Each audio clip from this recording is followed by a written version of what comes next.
Assalamualaikum warahmatullahi wabarakatuh. Tak kenal maka tak sayang. Maka perkenalkan, nama saya Mas Saraura Gaisa Arwanto dengan nomor NIM 24010110159. Saya adalah salah satu mahasiswa dari kampus UIN Maulana Malik Ibrahim Malang dalam Fakultas Ilmu Tarbiyah dan Keguruan dan juga dalam jurusan Pendidikan Agama Islam. Di sini saya dengan dosen pengampu saya, Bapak Muhammad Tulus MPDI, dan juga mata kuliah saya yaitu Kewarganegaraan. Baik semua, berdirinya saya di sini, saya akan menjalankan tugas UTS Kewarganegaraan saya dengan simulasi mengajar dan juga materi saya tentang ketahanan sosial. Pertama, ketahanan sosial. Apa sih yang kalian ketahui tentang ketahanan sosial? Ketahanan sosial adalah kemampuan suatu masyarakat untuk bertahan dan juga pulih dari dampak krisis ekonomi global. Bukan hanya itu, dalam menghadapi krisis ekonomi global, negara-negara asing telah menghadapi berbagai tantangan dan juga menunjukkan beragam strategi untuk memperkuat ketahanan sosial mereka.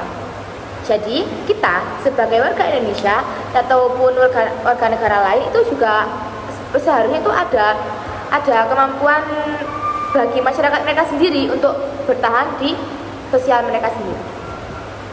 Selanjutnya, ketahanan sosial secara sederhana dapat dipahami sebagai kemampuan individu dan juga kelompok warga beradaptasi menghadapi berbagai perubahan global dan juga cepat dalam bidang politik, ekonomi, agama, sosial budaya, teknologi dan informasi maupun lingkungannya.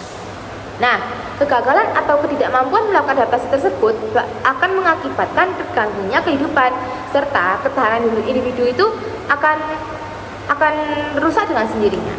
Bukan hanya individu, tapi juga sosialnya juga rusak. Jadi begitu betapa pentingnya kita dalam memahami ketahanan sosial itu. Selanjutnya, salah satu faktor kunci yang mempengaruhi ketahanan sosial dalam menghadapi krisis ekonomi global adalah kualitas kebijakan publik. Nah, negara Asia yang berhasil mengelola krisis ekonomi global cenderung memiliki kebijakan ekonomi yang seimbang dan juga progresif. Nah, di mana mereka mampu memitigasi dampak negatif krisis dan mendukung pemulihan ekonomi yang cepat. Nah, kebijakan fiskal ini yang tepat seperti ini, yang juga stimulus lah ya istilahnya, itu ekonomi itu dukungan sosial bagi mereka itu sangat baik dan juga rentan di masyarakatnya. Nah, serta kebijakan moneter yang akomodatif itu dapat membantu mengurangi tekanan ekonomi dan memperkuat ketahanan sosial masyarakat. Selanjutnya, metode penelitian itu ada 6. Nah, dalam metode penelitian ini, salah satunya ada studi kasus, analisis komparatif, wawancara dan fokus kelompok, analisis kuantitatif, analisis kualitatif, dan juga kajian literatur. Baik, yang pertama adalah studi kasus. Nah, salah satu pendekatan yang dapat digunakan adalah studi kasus. Jadi, dalam hal ini, beberapa negara Asia itu telah menghadapi krisis ekonomi global. Nah, seperti Indonesia, Thailand, Korea Selatan, itu mereka memilih sebagai kasus studi. Nah, data historis ini itu dapat dikumpulkan untuk memahami bagaimana sih negara-negara ini tuh mengatasi krisis ekonomi global dan memperkuat ketahanan sosial masyarakat. Yang kedua, ada analisis komparatif. Nah, pendekatan ini melibatkan perbandingan antara berbagai negara Asia yang mengalami krisis ekonomi global dengan tujuan untuk mengidentifikasi pola umum, perbedaan, dan juga faktor yang mempengaruhi ketahanan sosial tersebut. Lalu, data dapat dikumpulkan dari berbagai sumber, termasuk laporan pemerintah, literatur akademis, wawancara dengan pemangku kepentingan kunci, dan juga sebagainya. Yang ketiga, ada wawancara dan juga fokus kelompok.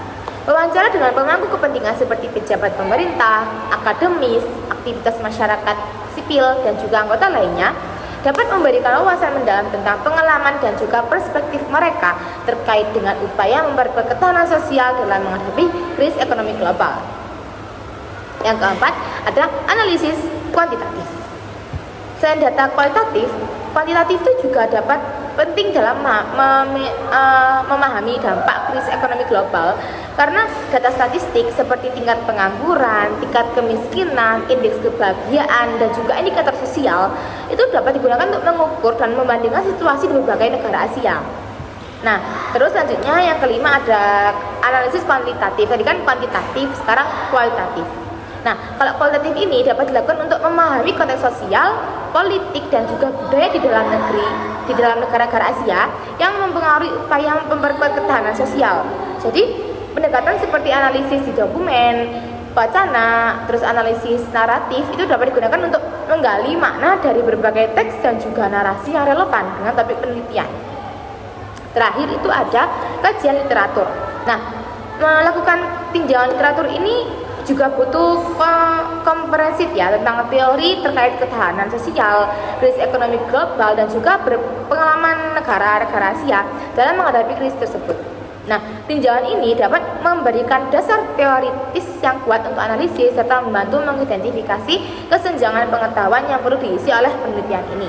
Selanjutnya, kita akan masuk dalam pembahasan ketahanan sosial. Jadi, salah satu faktor kunci yang memengaruhi ketahanan sosial dalam menghadapi krisis ekonomi global itu kualitas kebijakan politik.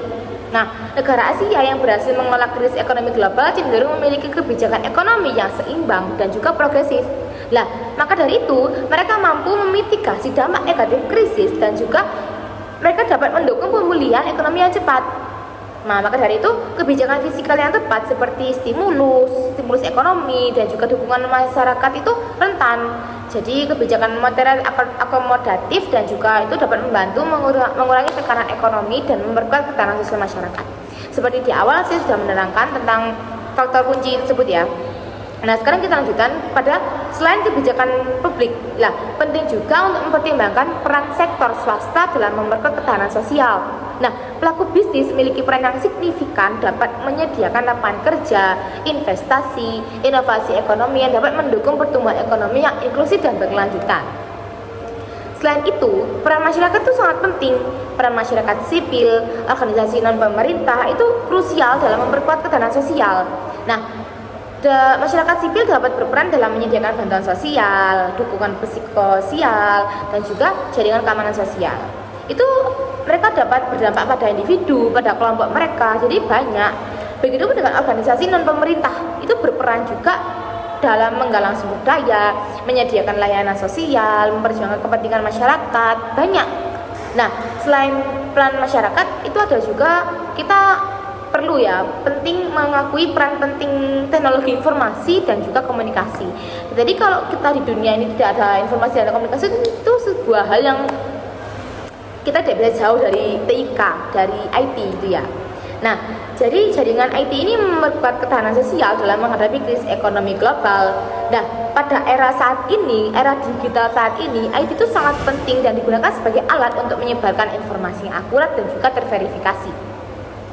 Selain itu, IT kan juga menyediakan akses klien publik, memfasilitasi komunikasi dan kolaborasi. Tapi terkait dengan itu, keamanan data juga mendukung ketahanan sosial, benar-benar mendukung ketahanan sosial tersebut. Selain IT, ada faktor budaya dan nilai-nilai sosial yang memainkan peran penting dalam mempengaruhi ketahanan sosial. Nah, negara Asia memiliki keragaman budaya yang juga kaya dan kompleks yang dapat memberikan sumber daya yang berharga dalam menghadapi krisis ekonomi global. Dalam memperkuat solidaritas sosial, mempromosikan inklusi dan keadilan, serta memperkuat rasa saling percaya dan juga kohesi sosial dapat membantu membangun fondasi yang kuat untuk ketahanan sosial dalam menghadapi krisis ekonomi global. Jadi, di sini juga ada teori ya, ketahanan sosial ini juga ada teori. Nah, teori tersebut adalah teori krisis keluarga dan juga model-model ketahanan menawarkan suatu kerangka kerja untuk memahami ketahanan keluarga. Jadi, teori dan model tersebut itu menjelaskan tentang pentingnya menilai keberfungsian keluarga, kekuatan keluarga, strategi keluarga dalam mengatasi masalah, sumber-sumber daya di masyarakat, itu sangat penting. Nah, dalam teori ini juga ada tentang faktor protektif dalam keluarga dan juga masyarakat untuk meningkatkan ketahanan keluarga. Titik beratnya itu ada pada keluarga sendiri sih, yang menjelaskan tentang proses mengenai bagaimana tanggapan keluarga terhadap setiap peristiwa, bagaimana keluarga menjadi terbebani oleh kejadian yang menyulitkan, bagaimana keluarga harus berupaya keras menemukan cara yang efektif untuk menghadapi kesulitan hidup. Nah, selanjutnya itu ada fungsi ya, atau bisa kita sebut kegunaan dalam ketahanan sosial itu ada beberapa lah, ada 3. Yang pertama ada fungsi daya tangkal. Fungsi ini merujuk pada kebutuhan identitas dan juga eksistensitas negeri yang harus dilindungi oleh keamanan nasional, sehingga mampu mencegah segala ancaman, gangguan dan juga tantangan dan juga serta hambatan. Yang kedua ada fungsi pengarahan. fungsi ini digunakan dalam rangka memajukan kesejahteraan rakyat Indonesia, dan juga ketahanan ini akan membantu memfokuskan kekuatan potensi bangsa di bidang ideologi, politik, ekonomi, sosial, budaya, dan juga pertahanan. Yang terakhir, yang ketiga adalah fungsi penyatuan pola pikir. Nah, fungsi penyatuan ini tuh tindakan keterpaduan pemikiran, perilaku, dan juga cara kerja lintas sektoral dan juga disiplin dalam suatu lingkup kenegaraan. Yang terakhir ada ancaman. Nah, ancaman ketahanan nasional atau ketahanan sosial ini ada beberapa ya, diantaranya ancaman bahaya alam, ancaman penyakit, ancaman kemiskinan atau juga pengangguran, dan juga ancaman narkotika, ancaman sosial politik, dan juga ancaman faktor militer. Nah, dari beberapa ancaman ini itu sangat mempengaruhi ketahanan sosial bagi negara-negara yang bersifat seperti istilahnya kurang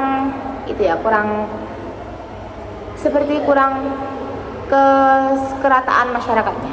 Jadi dalam keenam ancaman ini semua berfaktor besar terhadap ketahanan sosial dari negara masing-masing. Nah, jadi kesimpulannya di sini, ketahanan sosial merupakan konsep yang semakin penting dalam menghadapi krisis ekonomi global, terutama di negara Asia yang sering mengalami perubahan ekonomi yang cepat dan juga mendadak. Nah, dalam konteks ini, pengalaman negara Asia memberikan wawasan berharga tentang bagaimana membangun ketahanan sosial yang kuat dalam menghadapi tantangan ekonomi yang kompleks dan juga tidak terduga. Nah, berbagai negara di Asia telah menunjukkan berbagai pendekatan dan juga strategi yang berhasil dalam memperkuat ketahanan sosial, meskipun tetap menghadapi berbagai kendala dan juga tantangan yang bermacam-macam.